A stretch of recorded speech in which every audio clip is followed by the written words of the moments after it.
Laudetur Jesus Christus, praised be Jesus Christ.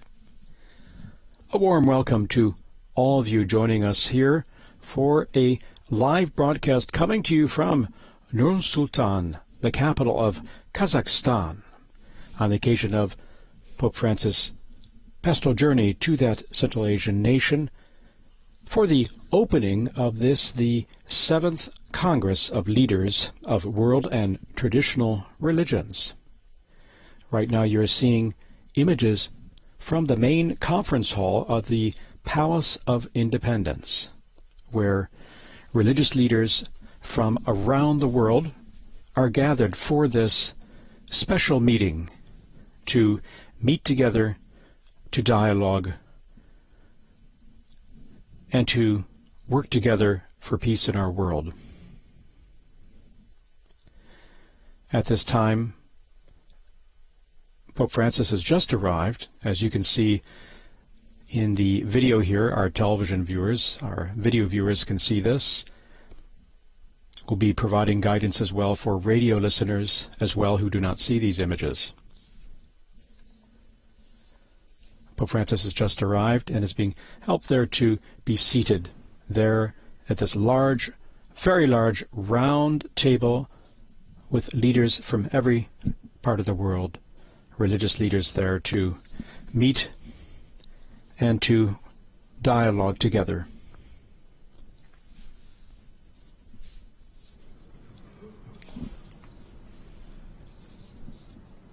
The theme of this 7th Congress of Leaders of World and Traditional Religions is looking at the post-pandemic world.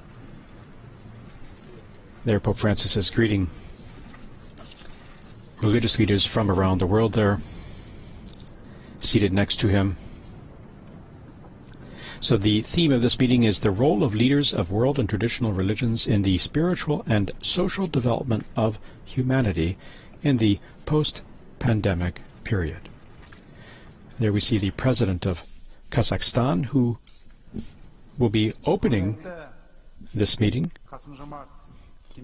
preceded first by the head of the Secretariat of the Congress of Leaders, who will be giving this introductory welcome and guide to what this first morning session of the two-day Congress will be addressing and how it will be carried out.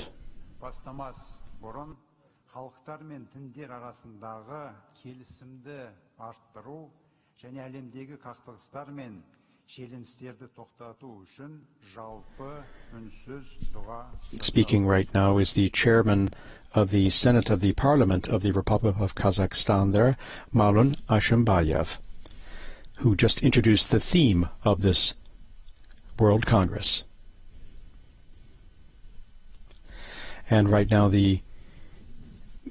after that very brief introduction of the moderator, the religious leaders have moments of silence right now in prayer before beginning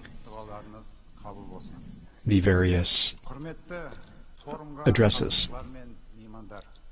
Қазіргі таңда әлемдік және дәстүрлі діндер лидерлерінің съезі өркениетаралық диалогтың бірегей және айтулы алаңына айналды. Бұл форум Қазақстанның әлемдегі түрлі дін өкілдерінің ынтымақтастығын нығайтуға, келісім мен бейбітшілікті дәріптеуге қосқан нақты үлесі. And Mr. Ashimbayev is also speaking about the agenda of this meeting and some of the themes that will be discussed in the various sessions about the work for peace, about the work to address extremism in the world, the role of education and religious studies in religious coexistence of religions and cultures.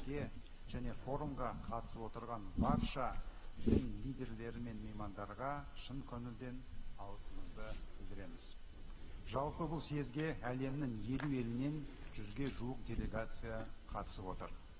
Отырысымызға ислам, христиан, иудаизм, буддизм, индуизм, даосизм, синтоизм және басқа да дәстүрлі діндердің құрметті өкілдері қатысуда. Сонымен қатар қонақтардың қатарында халықаралық ұйымдардың өкілдері, And дипломаттар, саяси Mr. Ashimbayev is pointing out the very wide variety of religions represented here at this meeting and the importance of this Congress in bringing together people of different faiths to work together to dialogue for peace and working together, religions around the world. And here we have the President of Kazakhstan, Kassym-Jomart Tokayev, giving his opening words here. The country hosting this meeting.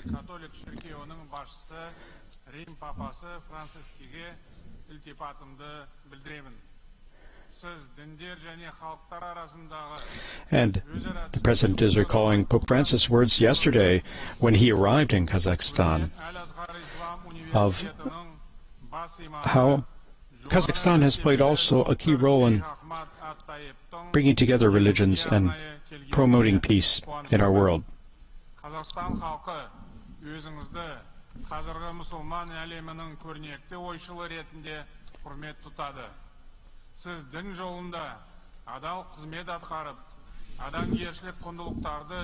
And here we are for this 7th edition of the Congress of Leaders of World and Traditional Religions. And it's an honor that Pope Francis has accepted my invitation to come here for this gathering, as well as all the religious leaders here present. который выразил поддержку усилиям нашей страны в развитии межконфессионального диалога. Ортамызда Израильдің бас ашкенази раввины Давид Лау. And the President is recalling the contribution of the Christian leaders, also recalling the Patriarch Kirill of Moscow and his contribution to these meetings. And the variety of the other cultures represented and Christian leaders who've contributed to this meeting, this Congress which takes place every 3 years in Kazakhstan.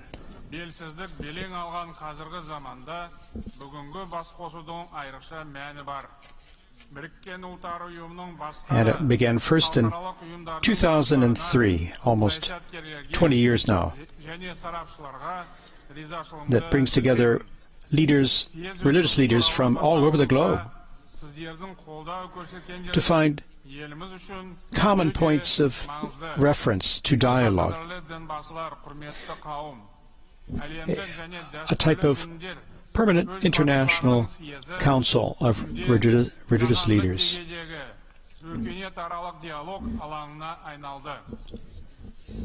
Since then, all these congresses that have taken place every 3 years since 2003, 2006, 2009, etc., have brought together Christians, Muslims, Jews, Buddhists, and other traditional religions,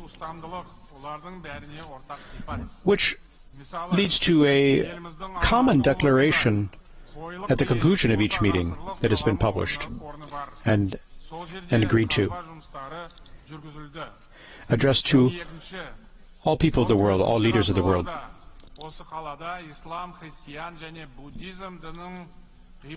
Of course, it promotes the good of peace around the world, interreligious dialogue, and strengthening safety in our world and good relations.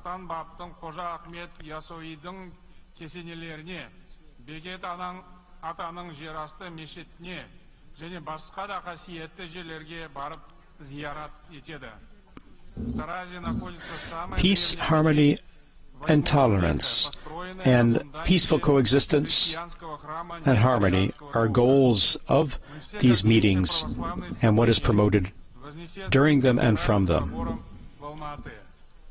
Этот уникальный исторический и архитектурный памятник – один из самых высоких деревянных храмов в мире. В Северо-Казахстанской области расположен католический духовный центр. Здесь в годы сталинских репрессий And he's и Второй also мировой speaking about войны some of the Christian contribution to the richness of Kazakhstan, especially the Orthodox Church, and some of the more well-known places of prayer in Almaty in the country, the south of the country.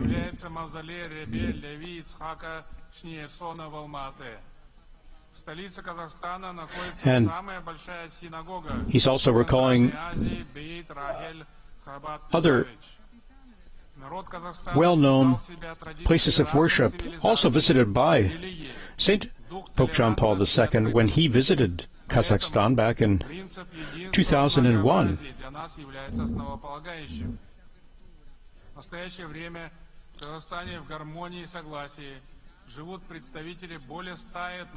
And he's recalling how the principles of unity and respect for religious diversity are held very dearly, and were themes that were brought up as well during that visit as well by Pope John Paul II in 2001,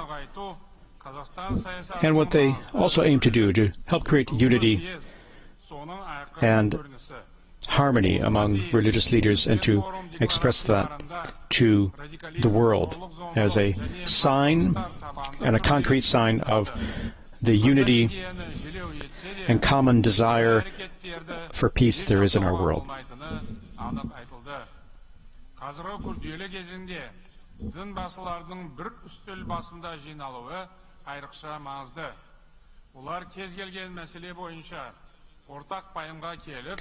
For those of you who are just joining us, you're tuned in to a live broadcast here from Kazakhstan, the capital, Nur-Sultan, the opening of the 7th Congress of Leaders of World and Traditional Religions. Your Holiness, dear participants of the forum, the President of the nation is speaking right now, Kassym-Jomart Tokayev. The spread of the coronavirus has significantly affected all spheres of life, economy, and he's offering opening words on this Congress, paying tribute to the diversity of religions present, to the traditions and the richness they brought to Kazakhstan and our world, to the common focus on peace, unity, and promoting safety in our world. And now he's speaking about the theme and offering his words in English. And travel bans, but also a weakening of international institutions. Therefore, given the risk of new pandemics, a careful rethinking of global cooperative health mechanisms is required. Furthermore, new approaches are necessary in international trade and economic cooperation, as well as in the support for developing countries. Quarantine measures disrupted supply channels and had a negative impact on services, tourism, transport, and other industries.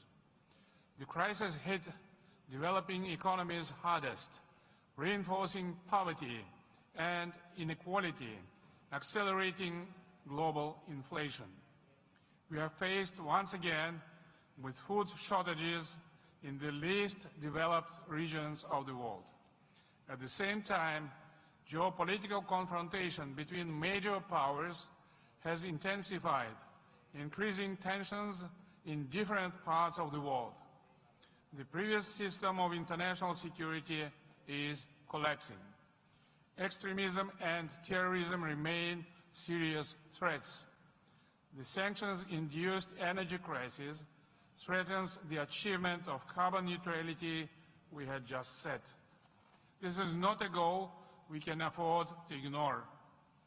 Natural disasters over the last 2 decades, mostly related to climate change, amounted to approximately $3 trillion. Unfortunately, tension, mutual distrust, and even hostility are returning to international relations. What can we rely on to counter today's challenges? History provides only one answer: goodwill, dialogue, and cooperation. There are no other guarantees of success. Kazakhstan has always favored solving any disputes exclusively at the negotiating table in the spirit of the United Nations Charter. Threats, sanctions, and the use of force do not solve problems. At such moments, we must turn to humanistic ideals. Their main custodians are, of course, traditional religions. The absolute value of human life, respect for each other's interests, mutual assistance, openness, equality and justice, they are the pillars of new security system. That's why the moral authority and voice of spiritual leaders are crucial today. In this regard, I would like to note the great historical significance of the call of Pope Francis and the Grand Imam of Al-Azhar, Dr. Ahmed Al-Tayeb, outlined in the document Human Fraternity for World Peace and Living Together. Today, we all depend on each other. No global problems can be solved without constructive dialogue and mutually beneficial cooperation. Our country has consistently promoted principles aimed at achieving peace, comprehensive security, and sustainable progress in the international arena. Kazakhstan has been one of the leaders of the global movement against nuclear weapons. We initiated the Conference on Interaction and Confidence-Building Measures in Asia, which is supposed to become an organization. We have chaired the United Nations Security Council, the OSCE, and the Organization of Islamic Cooperation. We also support and work hard to promote a constructive development agenda at the regional and global levels. In our domestic agenda, we also place a high priority on strengthening unity, consolidation, and effective dialogue. Today, Kazakhstan has embarked on an ambitious program of reforms. Their success largely depends on the solidarity of our multi-ethnic and multi-confessional nation and the peace and harmony in our land. We are building a just Kazakhstan to make our state effective and prosperous. Therefore, we make emphasis on political transformation of our country.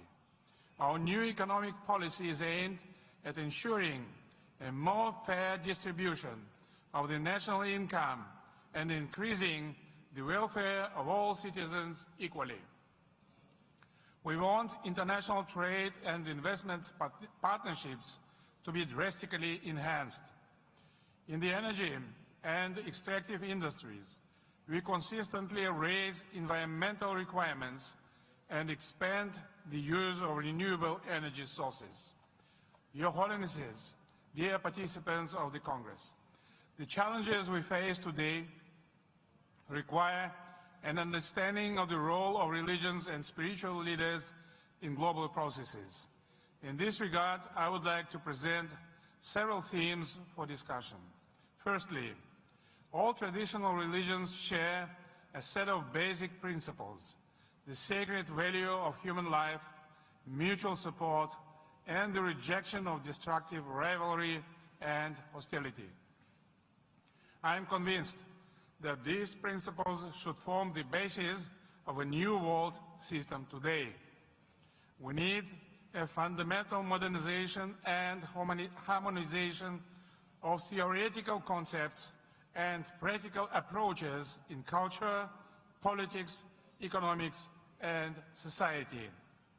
To revive the true spirit and meaning of civilization, we need a large-scale reformation in all spheres of life. Secondly, we see that while politicians argue, spiritual leaders desire and seek to draw closer together.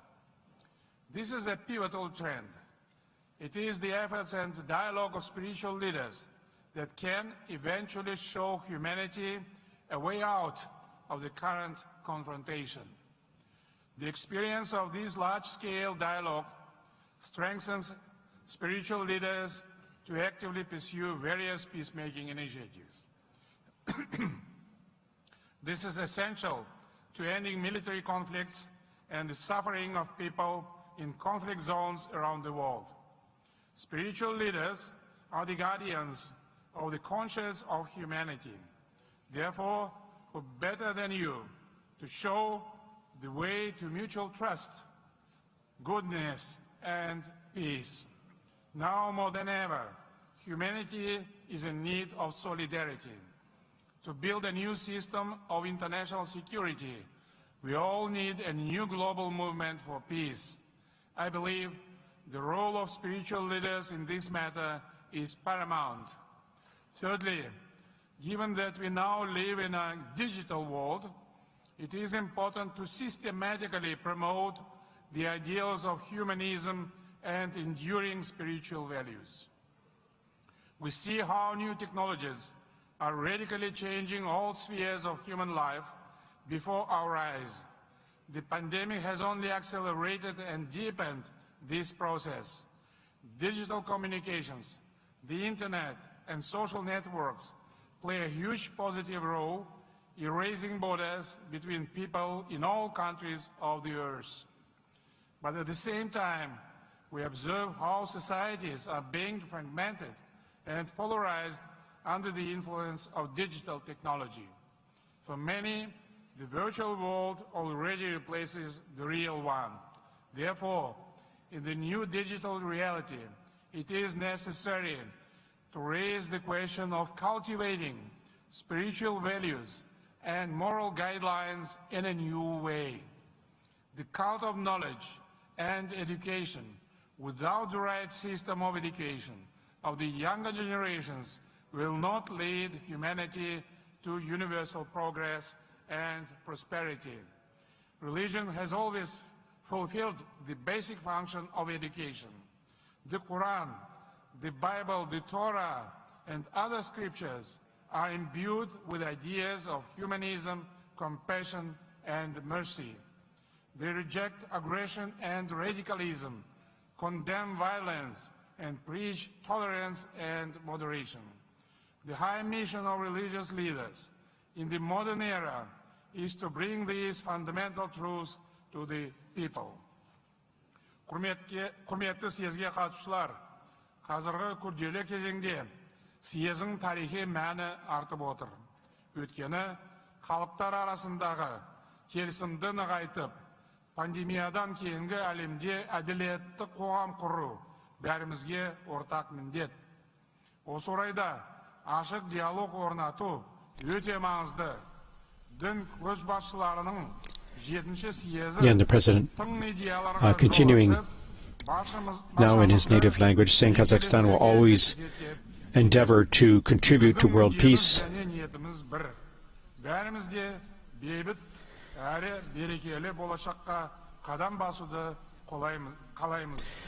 contribute to peace and harmony and concord in our world.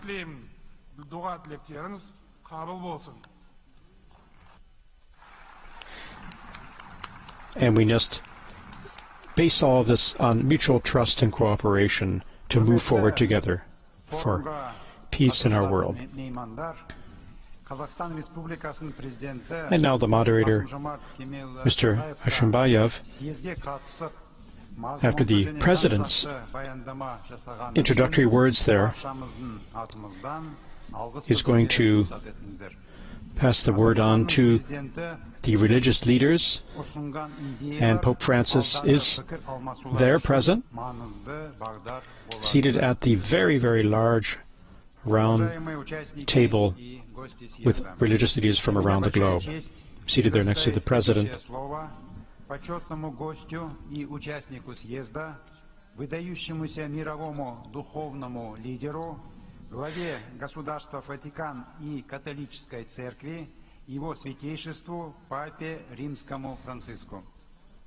And The moderator has now just introduced Pope Francis and saying it's an honor to have him present here personally at this meeting. And now Pope Francis will give his own address, the first time a Pope has participated personally in this meeting, although delegations of the Holy See and have always been present strongly at these meetings every 3 years. And now Pope Francis will be speaking to the participants. Signor Presidente, fratelli e sorelle, Mr. President and my dear brothers and sisters,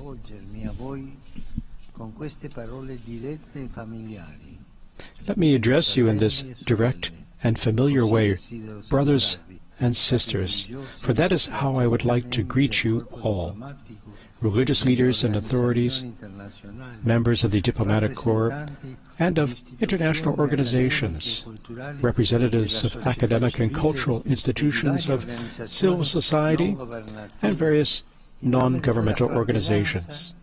In the name of the fraternity, that unites us as children of the same heaven, for the mystery of the infinite that transcends and attracts us, the religions remind us that we are creatures.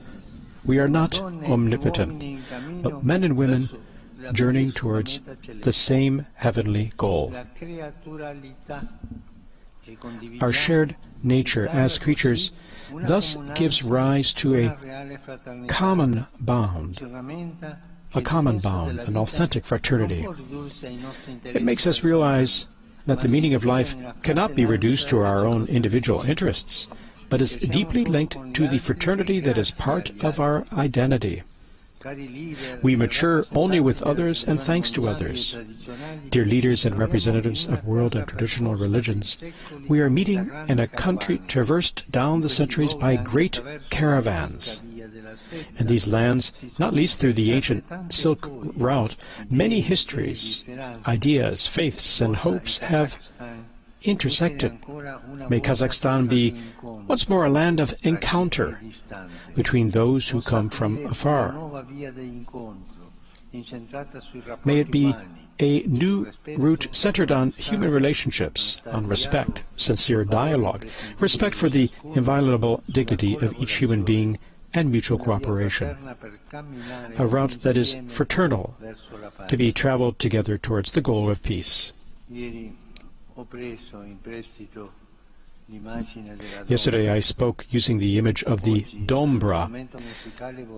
Today I would like to associate a voice to that musical instrument, that of the country's most renowned poet and the father of its modern literature, an educator and composer, often portrayed with the dombra.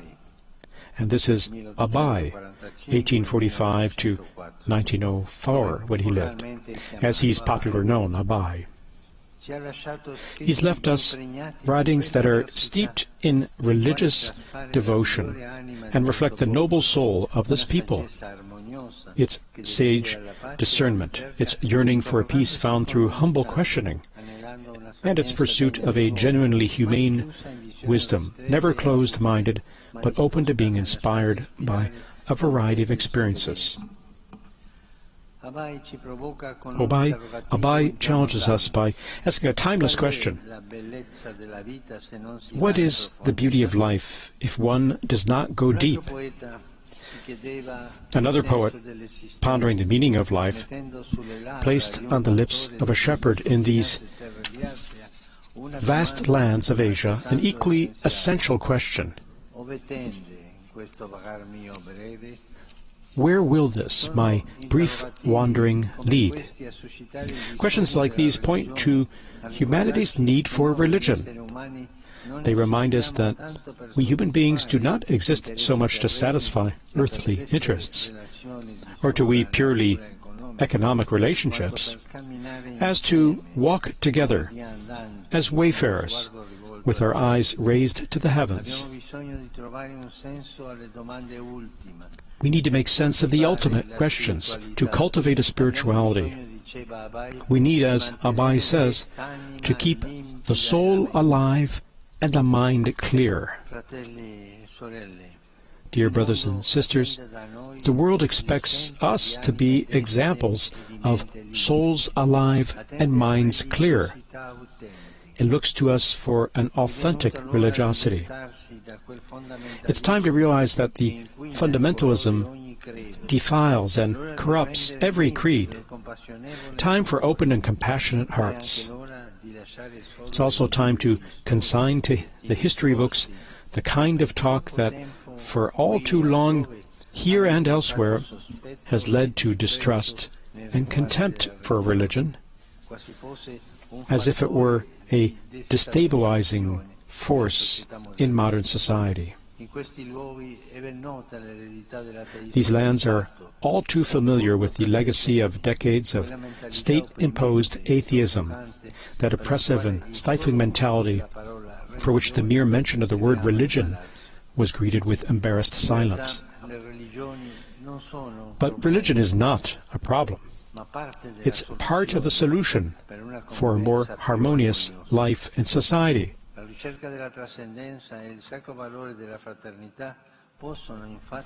pursuit of transcendence and the sacred value of fraternity can inspire and illumine the decisions that need to be made amid the geopolitical, social, economic, ecological, but fundamentally spiritual crises that many modern institutions, including democracies, are presently experiencing, to the detriment of security and concord among peoples. We need religion in order to respond to the thirst for world peace and the thirst for the infinite that dwells in the heart of each man and woman. For this reason, an essential condition for genuinely human and integral development is religious freedom. Brothers and sisters, we are free. Our Creator stepped aside for us. In a manner of speaking, He limited His absolute freedom in order to enable us, His creatures, to be free. How can we then presume to coerce our brothers and sisters in His name? As believers and worshippers, Abai once again tells us, we must not claim that we can force others to believe and worship. Religious freedom is a basic, primary, and inalienable right needing to be promoted everywhere. One that may not be restricted merely to freedom of worship. In fact, each person has the right to render public testimony to his or her own creed, proposing it without ever imposing it. This is the correct method of preaching, as opposed to proselytism and indoctrination, from which all are called to step back. To relegate to the private sphere our most important beliefs in life would be to deprive society of an immense treasure.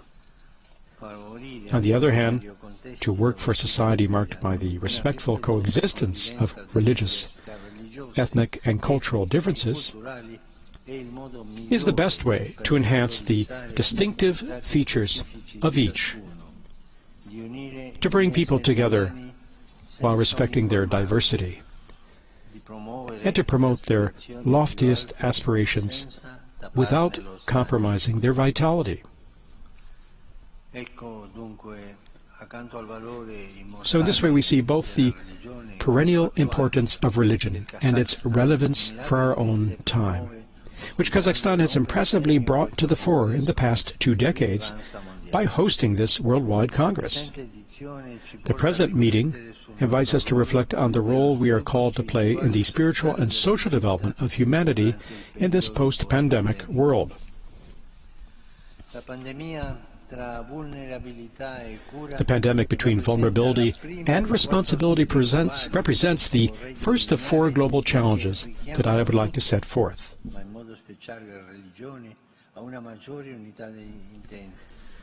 Those challenges call all of us, and in a special way the religions, to greater unity of purpose. COVID-19 put us all in the same boat. It made us realize, as Abai said, that We are not demiurges, but mortals. All of us felt vulnerable, all of us in need of help. None of us completely independent, none completely self-sufficient. Presently, however, we're challenged not to squander the powerful sense of solidarity that we experience by pressing on as if nothing happened, without acknowledging that we must confront together urgent needs that concern us all. The religions must not be indifferent to this. They're called to be present on the front lines as promoters of unity amid the grave challenges that risk dividing our human family even further.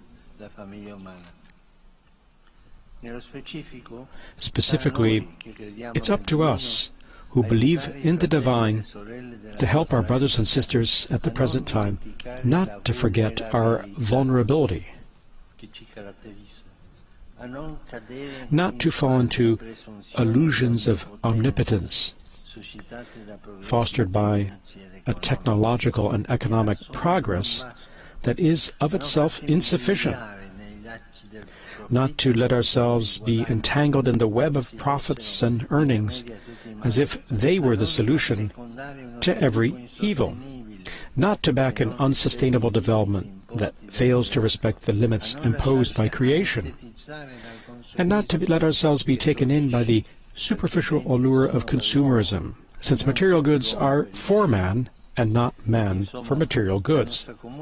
In a word, the sense of shared vulnerability that emerged during the pandemic should motivate us to move forward, but not as we did before, but now with greater humility and foresight. In addition to reminding us of our vulnerability and our responsibility, believers in a post-pandemic world are called to care for humanity in all its aspects by becoming artisans of communion. I'm going to repeat those words, artisans of communion, witnesses of a cooperation that transcends the confines of our community, ethnic, national, and religious affiliations. But how do we embark upon so demanding a mission? Where do we begin? We begin by listening to the poor, by giving a voice to the voiceless, by bearing witness to a global solidarity concerned above all for them, the poor and the needy, who suffered most from the pandemic, which so forcefully brought out the injustice of global inequalities and imbalances. How many people, even today, lack ready access to vaccines? Let's be on their side, not on the side of those who have more and give less. Let's become prophetic and courageous voices of conscience. Let's show ourselves neighbors to all, but especially to those most neglected in our time, the disinherited, the poor, and the helpless, and those who suffer in silence and general disregard.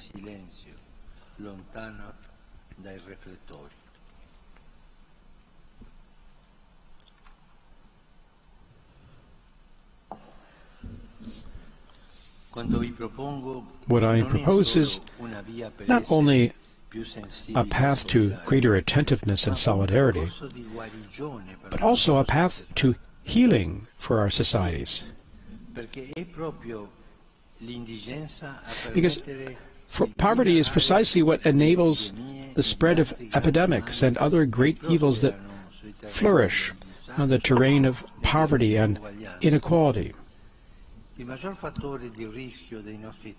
Poverty continues to be the major factor of risk in our day. Poverty.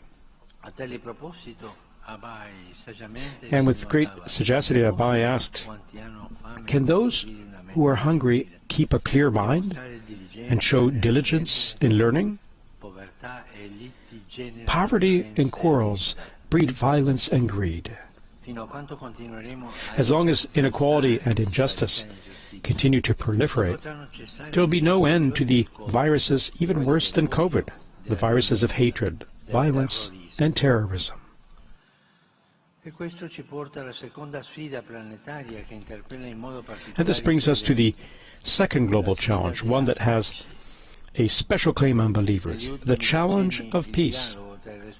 In recent decades, dialogue among religious leaders has dealt primarily with this question. Yet we look around us and see our time still plagued by the scourge of war, by a climate of hostility and confrontation, by an inability to step back and hold out a hand to the other. Brothers and sisters, a leap forward is required, and it needs to come from us.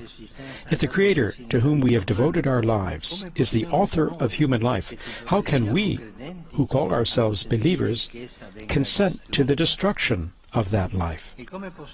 And how can we imagine that the men and women of our time, many of whom live as if God did not exist, can be inspired to engage in respectful and responsible dialogue if the great religions, which are the soul of so many cultures and traditions, are not themselves actively committed to peace? Mindful of the wrongs and errors of the past, let's unite our efforts to ensure that the Almighty will never again be held hostage to the human thirst for power. Abai observes that he who permits evil and does not oppose it cannot be regarded as a true believer. At best, he's a half-hearted believer, says Abai. Dear brothers and sisters, each and every one of us needs to be purified of evil. The great Kazakh poet Abai insists on this. In his words, "He who abandons learning deprives himself of a divine blessing. And a person who is not strict in his ways, is not capable of compassion, cannot be considered a believer." He who is not strict in his ways and is not capable of compassion cannot be considered a believer. So let's purify ourselves of the presumption of feeling self-righteous, with no need to learn anything from anyone. Let's free ourselves from those reductive and destructive notions that offend the name of God by harshness, extremism, and forms of fundamentalism, and profane it through hatred, fanaticism, and terrorism, disfiguring the image of man as well. As Abai says, the source of humanity is love and justice. They are the crown of divine creation. May we never justify violence. May we never allow the sacred to be exploited by the profane. The sacred must never be a prop for power, nor power a prop for the sacred. God is peace. He guides us always in the way of peace, never that of war. Let's commit ourselves then even more to insisting on the need for resolving conflicts, not by the inconclusive means of power, with arms and threats, but by the only means blessed by heaven and worthy of man. Encounter, dialogue, and patient negotiations, which make progress, especially when they take into consideration the young and future generations. For the young embody the hope that peace will come about, not as the fragile outcome of painstaking negotiations, but as the fruit of persevering commitment to an education that can support their aspirations for development and a serene future. Abai, in that sense, encourages the expansion of learning beyond the limits of one's own culture in order to embrace the knowledge, history, and literature of others. Let's invest, I beg you, in this, not in more weapons, but in education. In addition to the challenges of the pandemic and of peace, let us now turn to a third challenge, that of fraternal acceptance. Today we find it hard to accept the human being. Each day, children, born and unborn, migrants and elderly persons, are cast aside. Many of our brothers and sisters die sacrificed on the altar of profit, amid clouds of the sacrilegious incense of indifference. Yet every human being is sacred. Homo sacra res homini, the ancients said. It's, above all our task, the task of the religions, to remind the world of this.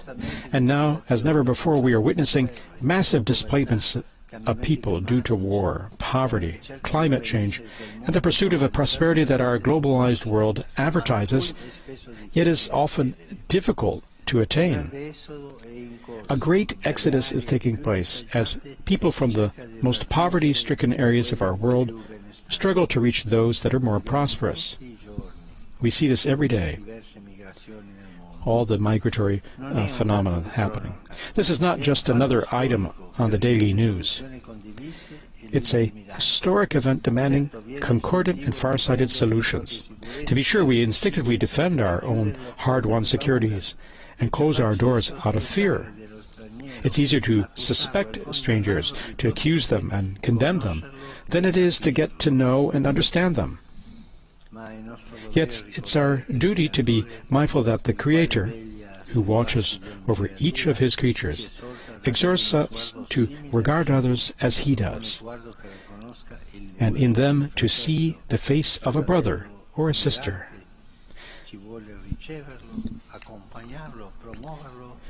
We need to accompany, welcome, and integrate our brother and sister migrants. The Kazakh language invites us to this welcoming gaze. In it, the verb to love literally means to gaze kindly on someone. The traditional culture of these lands makes the same point with a fine, popular proverb. When you encounter people, try to make them happy, for it may be the last time that you will ever see them. The practice of hospitality, typical of the steppe, reflects the inviolable worth of each human being. Abai reaffirms this by stating that man should be a friend to man, and that such friendship is based on universal sharing, since the most important realities of life and the afterlife are held in common. He goes on to say that all people are guests of one another, and that man himself is a guest in this life. Let's rediscover the art of hospitality, of acceptance, of compassion. And let's learn also to be ashamed. Yes, to experience that healthy shame born of compassion for those who suffer, sympathy and concern for their condition and for their fate, which we realize that we too share. This is the path of compassion, which makes us better human beings and better believers. It's up to us not only to affirm the inviolable dignity of each human being, but also to teach how to weep for others. For only if we can sense the struggles of others as our own, will we truly be human. One final global challenge facing us is that of care for our common home. Against extreme climate changes, we need to protect the natural environment so that it will not fall prey to profiteering, but be preserved for future generations, to the praise of the Creator. In Abai's words, what a wonderful world the Creator has given us. He magnanimously and generously gave us His light when Mother Earth fed us from her breast. Our Father in heaven thoughtfully inclined over us. With loving care, the Most High provided a common home for all life. And how can we who claim to be His allow it to be polluted, mistreated, and devastated? Let's also join our efforts in meeting this challenge. It's not the least in importance. Indeed, it's connected to the first challenge, that of the pandemic. Viruses like COVID-19, that, albeit microscopic, have the power to shatter our grand dreams of progress and are often linked to a breakdown in the balance. That is, in great part due to ourselves, with the natural environment. We think, for example, of deforestation, illegal commerce in living animals, and intensive breeding. The mindset of exploitation is, in fact, destroying the home in which we live.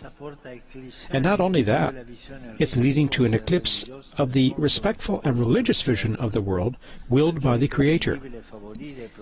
It's essential, then, to encourage and promote the protection of life in every one of its forms.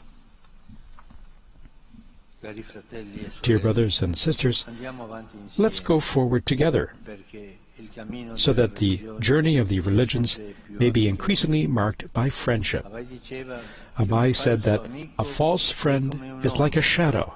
When the sun shines on you, you can't get rid of him.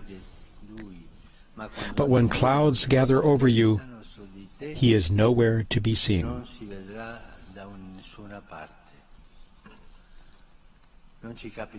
And may this never happen with us. May the Almighty set us free from the shadows of suspicion and insincerity, and enable us to cultivate open and fraternal friendships through frequent dialogue and luminous sincerity of purpose. And I would like to thank so much what Kazakhstan has done in this area in trying to unite and to promote dialogue and to promote friendship. And this is an example that Kazakhstan gives to all of us. And so we follow this, and we are grateful to Kazakhstan for these efforts. So may we never aim at artificial and conciliatory forms of syncretism, but firmly maintain our own identities, open to the courage of otherness and to fraternal encounter. Only in this way, in these dark times in which we live, will we be able to radiate the light of our Creator. Thank you. Thank you all.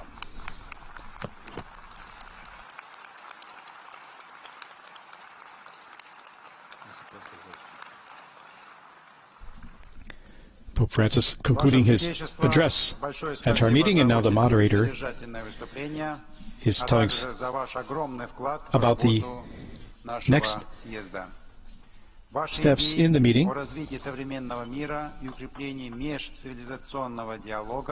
Являются важным ориентиром для людей во всем мире. Спасибо вам. Уважаемые участники и гости съезда, позвольте предоставить следующее слово верховному имаму Первого исламского университета Аль-Азхар, выдающемуся религиозному деятелю современности, его превосходительству Ахмеду Ат-Таебу. And Mr. Ashabayev thanking Pope Francis for his words, and now giving the introduction here, introducing right now the Grand Imam of Al-Azhar, Ahmed Al-Tayyab. سيادة الرئيس قاسم جومارت توقيف رئيس جمهورية قازاخستان، علماء الأديان ورموزها، الحضور الكريم، السلام عليكم ورحمة الله وبركاته. وشكرا جزيلا سيادة الرئيس لدعوتكم الكريمة للمشاركة في هذا المؤتمر البالغ الأهمية، والذي ينعقد اليوم في بلدكم الطيب المبارك، ونرجو له من الله العلي القدير أن يجيء إضافة جديدة معتبرة على طريق الأخوة البشرية والعيش المشترك والسلام الذي يفتقده العالم اليوم ويتطلع إليه تطلع المريض إلى علاج نادر عزيز ينهي آلامه وصراعاته. We're hearing the address now of the Grand Imam of Al-Azhar, Ahmed Al-Tayyab,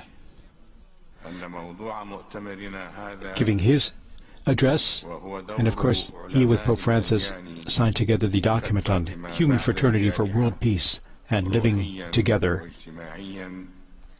هو موضوع الساعة وحديث الشعوب وما تتطلع إليه في مشارق الأرض ومغاربها بحسبانه طوق النجاة المنقذ من غرق محقق ومن هلاك مؤكد،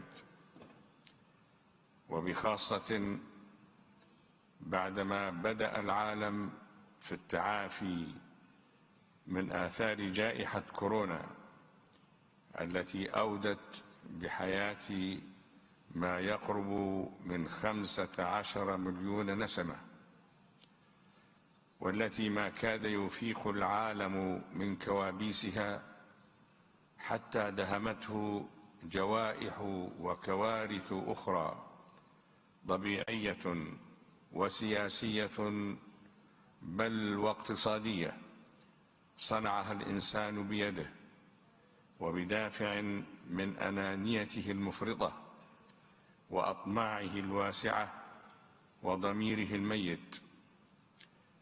وليت الآثار المدمرة لهذه الكوارث حاقت بالمفسدين وحدهم جزاء ما قدمت أيديهم، إذن لهان الأمر وسهل، لكنها حاقت بكوكبنا الأرضي بكل ما عليه من إنسان وحيوان ونبات.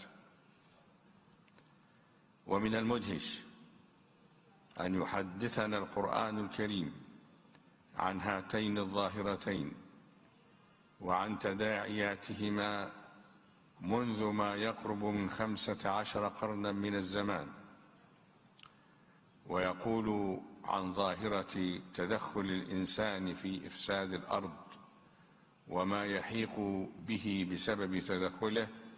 ظهر الفساد في البر والبحر بما كسبت أيدي الناس ليذيقهم بعض الذي عملوا لعلهم يرجعون.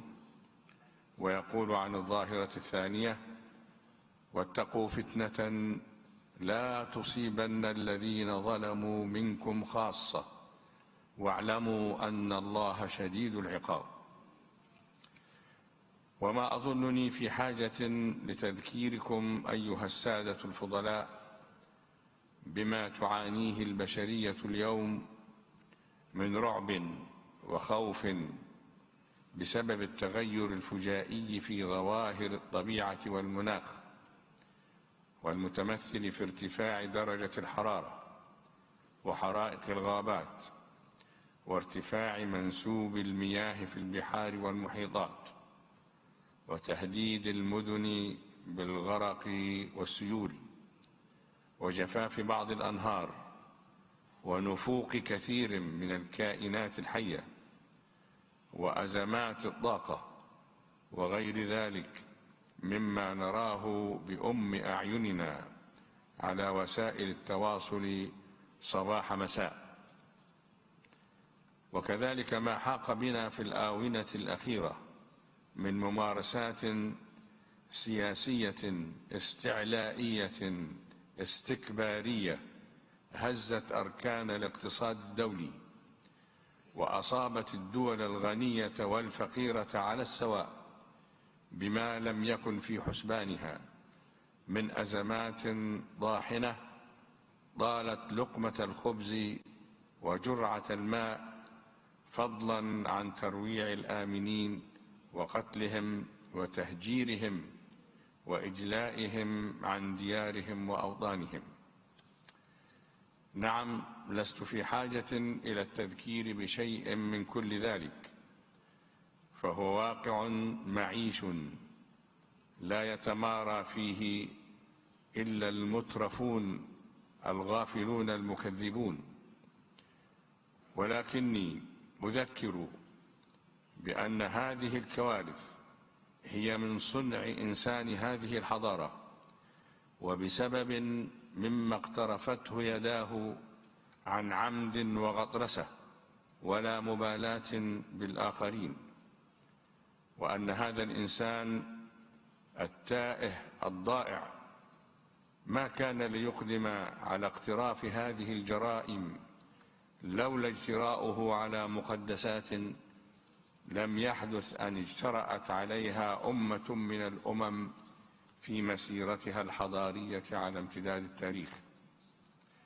ومن المؤلم أن يجيء الدين وما ينبثق عنه من قوانين وتعاليم أخلاقية ضابطة لمسيرة الحضارات، من المؤلم والمحبط أن يأتي الدين الإلهي في مقدمة المقدسات التي تنكرت لها حضارتنا المعاصرة وسخرت منها، ثم ما لبثت أن ألقت بها وراء ظهرها واستبدلت بها دينا آخر يقوم على الكفر والإلحاد. وما تبعثه هاتان الآفتان من أخلاقيات ورذائل وتمذهب بالحرية الفردية والأثرة والأنانية وعبادة اللذة والشهوة والتحرر الجنسي وربطه بالتحرر العقلي والفكري وجودا وعدما، والتعبد بثقافة السوق ووفرة الإنتاج وجشع الاستهلاك، وما صاحب ذلك من حملات مدروسة وممولة تصرخ في عقول الشباب ليل نهار وتدعوهم لأن ينفضوا أيديهم من مؤسسة الأسرة وأن ينظروا إلى الزواج على النحو الذي عرفته البشرية منذ خلق الله الأرض ومن عليها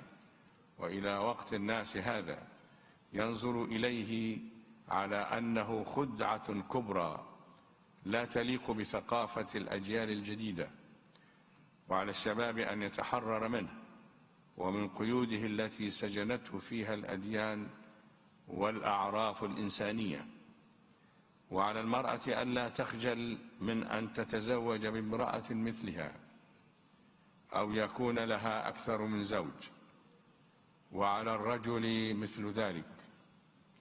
ولم تتورع هذه الدعوات أن تهبط ببدائلها الجديدة إلى مستوى تعف عنه الحيوانات والدواب، فضلا عن ذوي الفطرة النقية والعقول السليمة. الحفل الكريم لعلكم تتفقون معي في أن التقدم العلمي والفلسفي والتطور التقني والاجتماعي، والذي هو عنوان حضارتنا اليوم، لم يعد أي من ذلك مؤهلا ولا قادرا على وقف هذا التدهور الخلقي والإنساني، وأن فلاسفة التنوير خسروا رهانهم وهم يؤكدون على أن التقدم العلمي والتقني كفيل بأن السلام العالمي سوف يسير في ركاب التحضر رأسا برأس وقدما بقدم، حتى قال أحد فلاسفة القرن الثامن عشر: بقدر ما تتسع رقعة الحضارة على الأرض سوف نشهد زوال الحرب، بل زوال العبودية والبؤس. ونحن مع اعترافنا بأن الحضارة الغربية قد حققت للإنسانية في القرنين الماضيين من قفزات واسعة وإنجازات عملية هائلة في مجالات العلم والصناعة والطب والتعليم والفن والثقافة وثورة المواصلات والاتصالات وعلوم الفضاء وغير ذلك، وبما لم تعرفه البشرية إلا في عصر النهضة وما بعده. أقول مع اعترافنا بكل ذلك، إلا أن اضمحلال الجانب الروحي وغياب البعد الخلقي من مسيرة الإنسان المعاصر وسخريته من رسالات السماء عن عمد وسبق إصرار قد فرغ هذه الحضارة من أي قيمة حقيقية تذكر لها. ومن هنا أيها الإخوة الأعزاء، فإن دورا محوريا في التصدي لهذا السقوط الحضاري يقع في المقام الأول على عاتقنا نحن علماء الأديان، يتمثل في إحياء رسالات السماء ونشر ما تزخر به هذه الرسالات من تعاليم وأخلاق وفضائل هي العدة والعتاد لإصلاح مسيرة الناس وبعث الروح في جسدها الميت. وأنا أعلم أن عوائق كبرى لا يستهان بها قد تحول دون القيام بهذا الدور على النحو الصحيح. وأول هذه العوائق هو غياب الانفتاح أو الحوار الحقيقي بين علماء الأديان أنفسهم، وصنع سلام دائم بينهم أولا قبل مطالبة الناس بصنعه فيما بينهم، إذ فاقد الشيء لا يعطيه كما يقول المثل الحكيم. كيف والسلام بين الشعوب فرع عن السلام بين الأديان، والأخوة الدينية هي باعثة الأخوة الإنسانية العالمية وصانعتها، وما لم يثبت الأصل أولا لا يمكن أن يثبت الفرع ثانيا، فضلا عن أن يعمل أو أن يؤثر. وإذن فالبداية الصحيحة فيما أرى هي بعث هذه الأخوة بين علماء الأديان ورجالها بحسبانهم أقدر الناس على تشخيص العلل والأمراض الخلقية والاجتماعية وكيفية علاج الأديان لها. وعلينا أن نكون على يقين من أن الخطر الداهم الآن لا يأتي من اختلاف الأديان بقدر ما يأتي من الإلحاد وما يتولد عنه من فلسفات تقدس المادة وتتعبد بأدرانها وتستهين بالأديان وتعدها هزوا ولعبا. الحفل الكريم، قبل أن أختم كلمتي أود أن أنهي بأمرين. الأمر الأول أنني حين أدعو إلى أولية صنع السلام بين علماء الأديان ورموزها فإنني لا أعني مطلقا الدعوة إلى إدماج الأديان في دين واحد، فمثل هذا النداء لا يقول به عاقل ولا يقبله مؤمن أيا كان دينه. وأنا ممن يؤمنون بأن فكرة الاندماج هذه فكرة مدمرة للأديان ومجتثة لها من الجذور، وهي في أفضل أوصافها خيال عبثي غير قابل للتصور فضلا عن التحقق. وكيف لا، وقد قضى الله أن يجعل لكل منا شرعة ومنهاجا. وما أقصده هو الدعوة إلى العمل الجاد من أجل تعزيز القيم المشتركة بين الأديان، وفي مقدمتها قيمة التعارف الحضاري والاحترام المتبادل والعيش المشترك بين الناس. الأمر الثاني أنني أنتهز فرصة اجتماع علماء الأديان ورموزها المختلفة في هذا المؤتمر لأدعو لانعقاد لقاء خاص برموز الأديان يتدارسون فيه بصراحة ووضوح تامين ماذا عليهم وماذا على غيرهم من القادة والسياسيين وكبار الاقتصاديين من الواجبات والمسؤوليات حيال هذه الكوارث الأخلاقية والطبيعية، والتي لا يرتاب أحد في أنها باتت تهدد مستقبل البشرية بأكملها. وما أظن أن لقاء كهذا يصعب على همم قادة الأديان المختلفة في الغرب والشرق، أو يستحيل عليهم.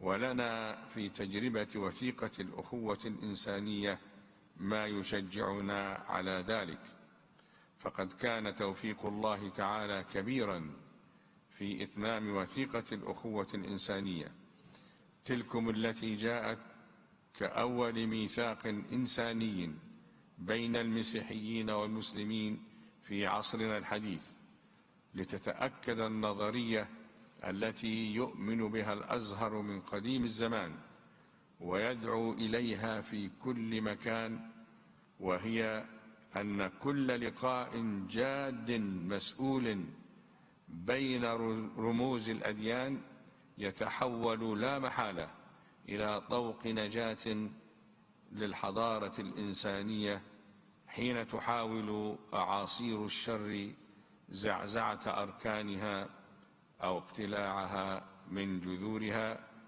شكرا لحسن استماعكم، والسلام عليكم ورحمة الله وبركاته.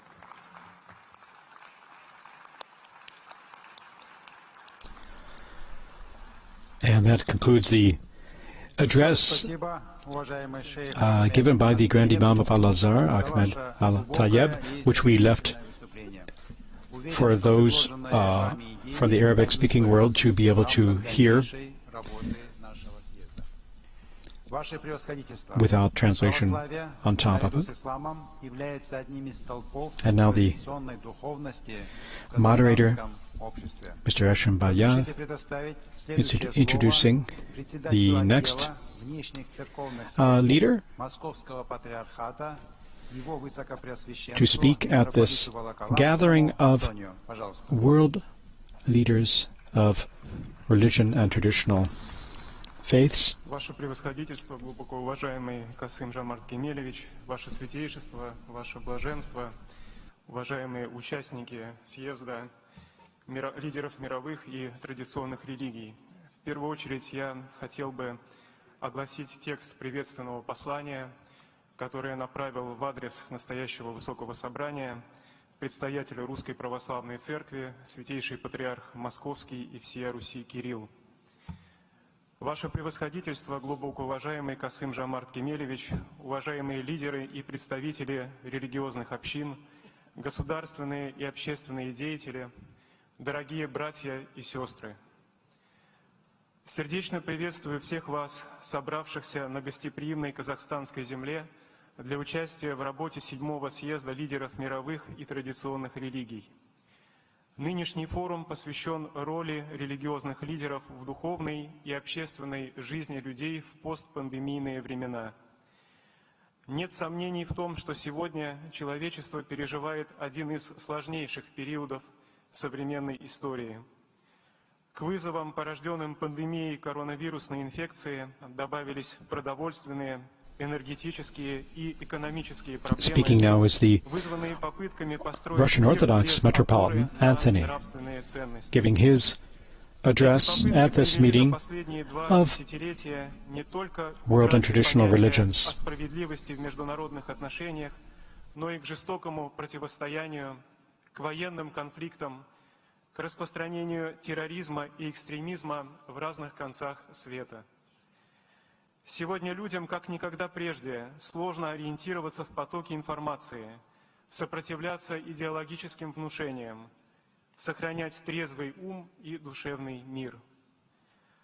Мы стали свидетелями искажения исторических фактов и небывалых манипуляций массовым сознанием. Не потому ли в обществе остается все меньше любви, милосердия и сострадания? Все чаще мы слышим и читаем в публичном пространстве слова, исполненные ненависти по отношению к целым народам, культурам и религиям. Избранный некоторыми властителями мира сего путь диктатуры, соперничества и конфронтации ведет человечество к гибели. И в этих условиях именно вера способна отрезвить людей, вернуть их на путь диалога и сотрудничества, ибо в традиционных религиях остаются незыблемыми основополагающие нравственные принципы человеческого бытия. Пользуясь возможностью, я хотел бы выразить властям Казахстана особую признательность за то, что по их приглашению в столице республики вновь смогли собраться авторитетные религиозные лидеры со всего мира. Возможность ведения диалога в нынешних непростых обстоятельствах – это весьма ценный ресурс. Это важный шаг на пути к решению существующих проблем. Уверен, что миротворческий диалог религиозных лидеров вкупе с их влиянием на умы и сердца людей может и должен способствовать преодолению вызовов современности, the importance world religions and traditional religions can play in promoting the most basic values held in common. And they include, of course, peace and the need for dialogue and living together in harmony in the face of the many challenges we face today. In combating hatred and confrontation, and instead showing mercy and compassion. Сегодня Республика Казахстан уже в 7-й раз пригласила всех нас собраться в своей гостеприимной столице, чтобы мы могли поговорить о важных для всего человечества вопросах, поделиться мнениями и, что особенно важно, пообщаться друг с другом глаза в глаза. Постигшая весь земной шар пандемия коронавирусной инфекции показала нашу коллективную уязвимость перед лицом испытаний и заставила по-новому взглянуть на формат взаимоотношений между людьми. Мы стали чаще общаться заочно, а возможность личного общения стала своего рода привилегией. Пандемия – это вызов всему человечеству, и она показала значимость религии для обществ. Религиозные деятели всегда объединяли верующих людей в общины и в более крупные религиозные организации. И задача межрелигиозного форума состоит как раз в том, чтобы мы преодолели разделение и смогли осуществлять совместные действия поверх барьеров, разделяющих наши традиционные религии. Это не касается нашего вероучения или догматики. Речь идет именно о нашей роли в жизни общества. Политические, экономические и общественные противостояния все больше и больше захватывают практически весь мир.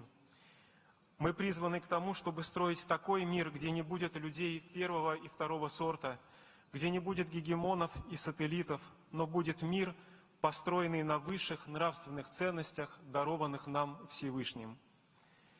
Хотелось бы от лица Русской Православной Церкви выразить благодарность организаторам этого мероприятия, которые, несмотря на объективные трудности, нашли возможность собрать всех нас здесь в эти дни и предоставить возможность подлинно братского общения друг с другом.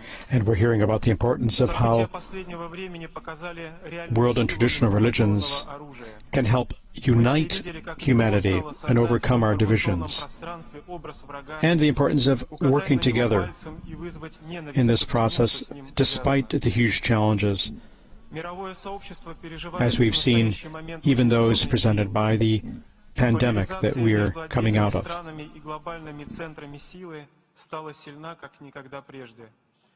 Стала очень явной угроза массового голода, угроза глобального конфликта и даже угроза ядерной катастрофы. Сегодня ответственность за судьбы людей, за их нравственное состояние ложится на нас, на религиозных лидеров. Исторически сложилось так, что именно вера остается единственным барьером, отделяющим человечество от хаоса и от анархии. В самые трудные периоды человеческой истории And we need to люди work together обращались за помощью к Богу, against the потому что huge иной problems надежды facing our у них world, не оставалось. the increasing Наша же polarization задача, and как религиозных inability лидеров, to наставлять listen to one людей, another, давать the им problem of надежду, world hunger, even the утешать, risk of примирять их nuclear с Богом confrontation. и друг с другом. The Парадигма world and массовой traditional religions культуры, can play a которую нам key role предлагали в in последнее время защитники helping to секулярного и даже атеистического overcome this сознания, and to очевидно, терпит крах.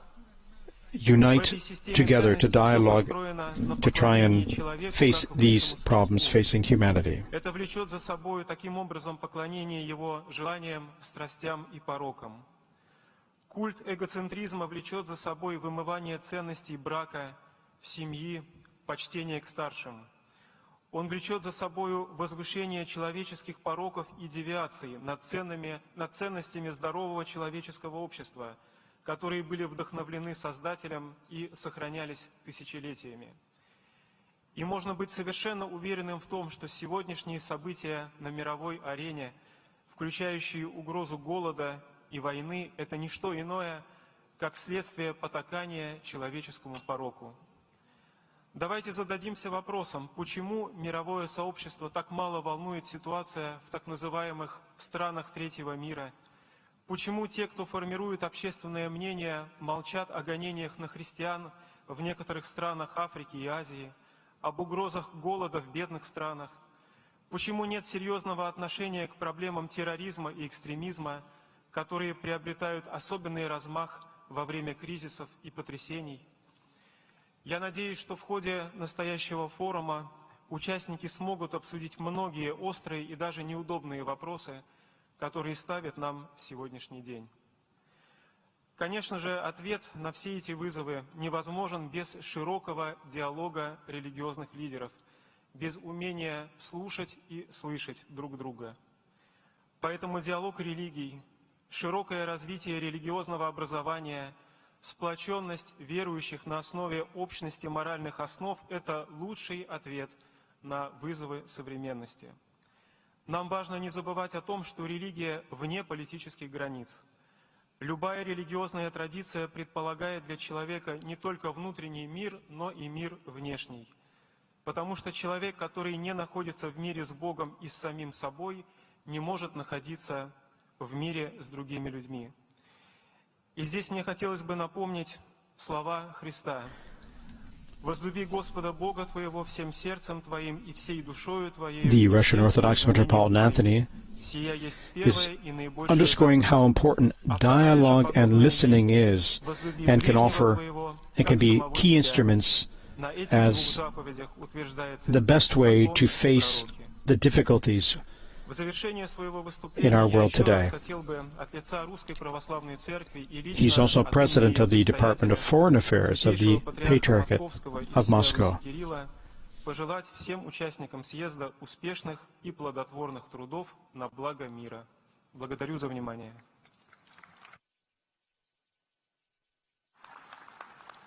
And he's offered the warm best wishes of the Patriarch Kirill of Moscow to all the participants taking part in this meeting here in Nur-Sultan, the capital of Kazakhstan, this opening session of the 7th Congress of Leaders of World and Traditional Religions. Уважаемые участники и гости форума, следующее слово предоставляется одному из ведущих духовных лидеров иудаизма, главному сефардскому раввину Ицхаку Йосифу. Пожалуйста, вам слово. And now the next participant will be speaking, and it's just been introduced by the moderator.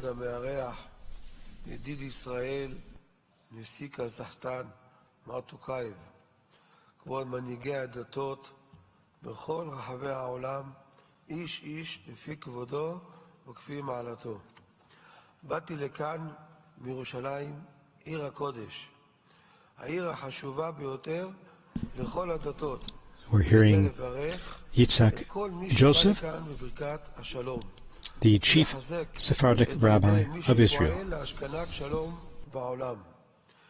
חכמינו אמרו, אין לך כלי מחזיק ברכה יותר מהשלום. השלום זה ברכה. השלום הוא אחד מיסודות של הדת היהודית. השלום הוא אחד מיסודות האנושות כולה. השלום הוא אחד משמותיו של אלוקים. לצווארי אני עונד שרשרת מזהב, אותה קיבלתי מידיו של אבי מורי, שנחשב לגדול הרבנים בדור האחרון, מרן הרב עובדיה יוסף, מנוחתו עדן. שרשרת זו צורת הלוחות הברית. לוחות אבן עליהם כתב בורא העולם בכבודו ובעצמו את 10 הדיברות שניתנו לעם ישראל במעמד הר סיני לפני 3,334 שנה. לוחות הברית מחייבות את כולנו לקיים מה שכתוב בלוחות. 2 לוחות הברית. בלוח הימני נכתבו מצוות הנוגעות לקשר של האדם עם האלוקים. אנוכי השם אלוקיך, לא יהיה לך אלוקים אחרים על פניי, ועוד. על כל אדם לדעת שהוא נתון לשליטתו של גורם אחד בלבד, בורא העולם. אין עוד מלבדו. אין אדם ואין חפץ בעולם חזק יותר מהקדוש ברוך הוא. בלוח השמאלי שב10 הדיברות, לוחות הברית, שם יש מצוות הנוגעות לקשר שבין אדם לחברו. לא תרצח, לא תענה ברעך את שקר, לא תחמוד. למרות שיש כאן 2 עניינים שונים. כאן בין אדם למקום, לקדוש ברוך הוא, לבורא, וכאן בין אדם לחברו. אבל 2 הלוחות האלו הגיעו מחוברים. לא הגיע לוח ועוד לוח, אלא 2 מחוברים. כדי להבהיר לנו שאי אפשר להפריד בין הדברים. לא ייתכן שאדם יגיד, אני מאמין באלוקים, אני מאמין בקדוש ברוך הוא, אבל מותר לי לפגוע באדם אחר, אני שונא אותו, אני לא אוהב אותו, מותר לי לפגוע בו. וכן להפך. לא ייתכן מצב שאדם יחשוב שאומנם אסור לו לפגוע בחברו, אסור לו לגנוב, אסור לו לרצוח, אבל הוא אינו מאמין באלוקים. אי אפשר. 2 הדברים מחוברים זה לזה. האמונה באלוקים בין אדם למקום וגם בין אדם לחברו. בתורה שלנו כתוב, ואהבת לרעך כמוך אני השם. זה לא 2 דברים. ואהבת לרעך בין אדם לחברו, שאדם יאהב את השני, אני השם. זה מחובר לקדוש ברוך הוא. אי אפשר להפריד בין 2 הדברים האלו. אדם יכול לאהוב את השני אהבה אמיתית. מתי? רק אם הוא מאמין שיש אלוקים בעולם. וכולנו, כל העמים, כל המדינות כולם, בנים של הקדוש ברוך הוא. אנחנו נפגשים כאן, בקזחסטן, בפעם השלישית כבר, בקונגרס מנהיגי הדתות העולמי, שמארח כבוד נשיא קזחסטן. רואים כאן את הכבוד המיוחד שהממשלה של קזחסטן מעניקה לכל מנהיג דת. ביהדות מכבדים כל אדם. חביב אדם שנברא בצלם, כי בצלם אלוקים עשה את האדם. לא כתוב חביב פלוני או פלוני, האדם. כל אדם באשר הוא. לא משנה צבע עורו, לא משנה דתו, לא משנה מה ההיסטוריה שלו. חביב אדם שנברא בצלם, כי בצלם אלוקים עשה את האדם. הכנס השנה עוסק מהפכות בעולם שקרו בעקבות מגפת הקורונה. אמנם בזכות הקורונה האמונה באלוקים התחזקה אצל רבים, אצל מיליונים. כולם הבינו, שום דבר לא תלוי בנו. אפילו לא חיידק קטן, שאף מומחה לא מצליח להבין אותו, שום דבר אנחנו נתונים בידו. הכל תלוי באלוקים. כולנו מתפללים שהקדוש ברוך הוא, הבורא יתברך, ימנע מאיתנו מגפות ומלחמות, ויהפוך את העולם לשפוי יותר, לטוב יותר. ובכל זאת, מה נוכל אנחנו לעשות על מנת שהתפילות שלנו לבורא יתכוונו לרצון. הוויתור כלפי השני, שבירת המידות הרעות, אלו יבטיחו לנו את ההנהגה של מידה כנגד מידה. בתלמוד מסופר על רבי פרידה. היה חוזר באוזני תלמיד שלא היה חכם במיוחד, לא פיקח. 400 פעם היה חוזר על כל שיעור ושיעור. איזו סבלנות צריכה להיות לחזור 400 פעם על מה שהוא מלמד אותו. הוא היה מנהיג גדול. רבי פרידה היה לו הרבה תלמידים, ולמרות זאת היה לו סבלנות להסביר 400 פעם את אותו דבר לתלמיד שלא הבין. מן השמיים הבטיחו לו, בזכות הסבלנות העצומה שהייתה לו, שהוא עצמו יאריך ימים. בתלמוד מסופר שהוא יאריך ימים לא פחות מ-400 שנה. וכל בני דורו זכו בזכותו לחיי העולם הבא, לגן עדן. זה הוויתור שיש. איזה הקרבה שאדם נותן לשני לחזור 400 פעם. כאשר הקדוש ברוך הוא, הבורא, רואה שבני אדם מעבירים עמידותיהם, בני אדם מוותרים אחד לשני, גם הוא יתברך מעביר עמידותיו, מבטל מעלינו כל גזרות קשות ורעות. על המנהיגים, מנהיגי הדתות, להוות דוגמה אישית לסבלנות, לוויתור, לשבירת המידות של כבוד איש לרעהו, וכך יהיה לציבור הרחב דוגמה מעשית ללימוד טוב, וכולנו נזכה לשנה טובה ובורכת. דוד המלך, מלך ישראל, אומר בתהילים, שאלו שלום ירושלים, ישליו אוהבייך, יהי שלום בחילך, שלווה באמנותייך. אני רוצה לחתום כמנהגנו במילים המסיימות את תפילתנו 3 פעמים בכל יום. עושה שלום במרומיו, הוא יעשה שלום עלינו ועל כל ישראל, ואמרו אמן.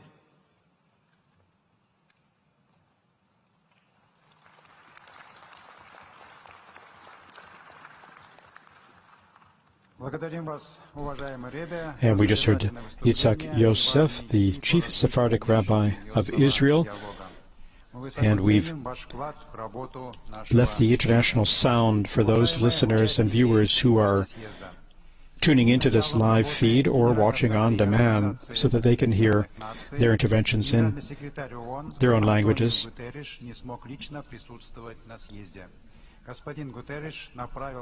And we have the moderator, Mr. Ashimbayev,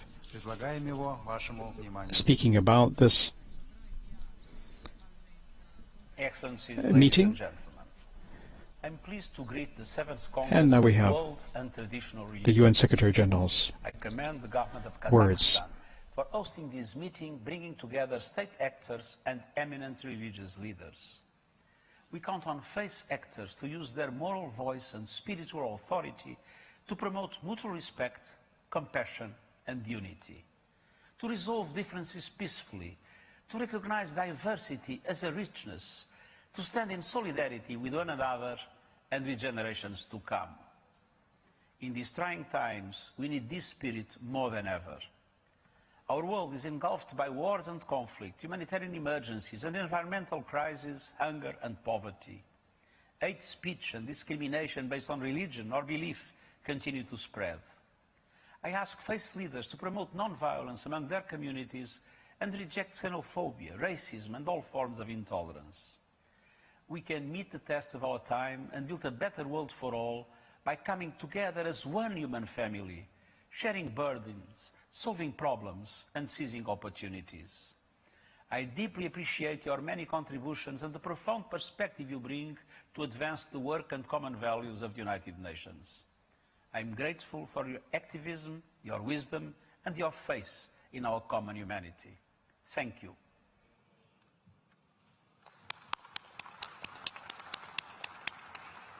Спасибо. Уважаемые участники форума, в 2017 году была учреждена Астанинская международная We just heard the UN Secretary General Gutierrez offering his words at this forum by a video link, Сейчас video message, программой у нас предусмотрена церемония and вручения we're hearing этих наград. Mr. Ashimbayev, the moderator, Указом президента continue in presenting those speaking in this morning session of the 7th Congress of Leaders of World and Traditional Religions. We're broadcasting International Award for Interfaith live goes to from His Kazakhstan. Excellency Sheikh Ahmed El Tayeb, the Grand Imam of the world's oldest University of Islamic Spiritual Thought.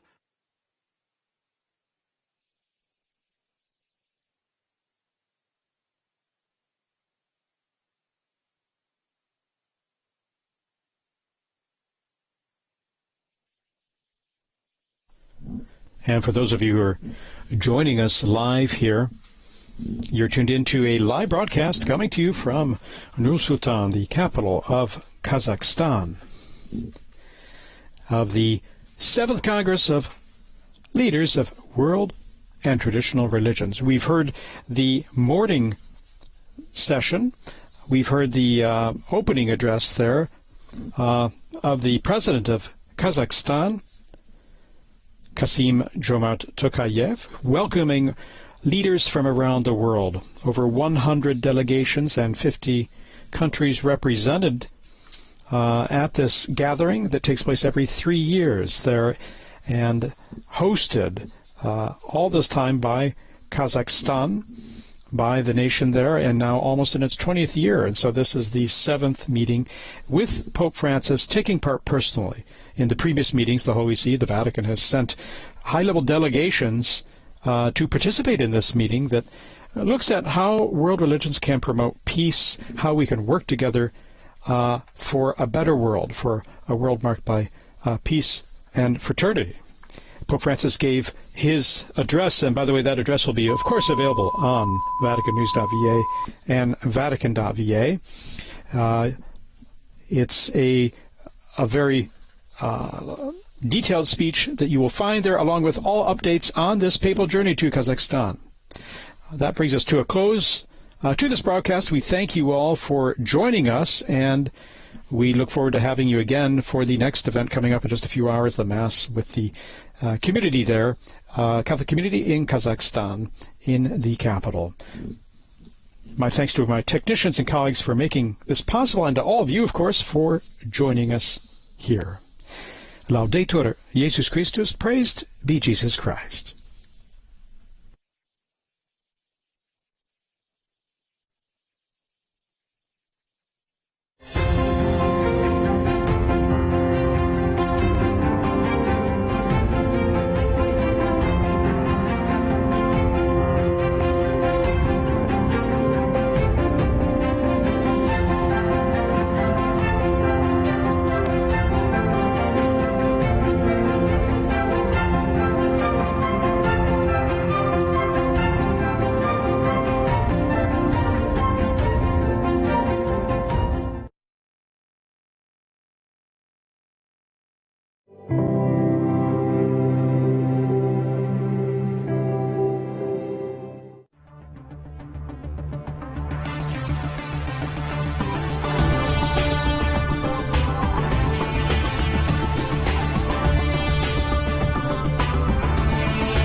The Terra Santa News returns in September with a retrospective on the major celebrations and events of August, including the solemnities of the Transfiguration of Jesus and the Assumption of Mary.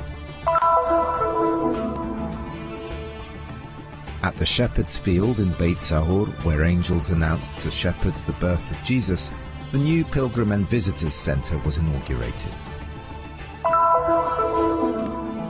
The 31st edition of the Franciscan March was held in the Holy Land under the theme With Francis Toward Better Relationships, the walk of young people from Ramah to Mount Tabor.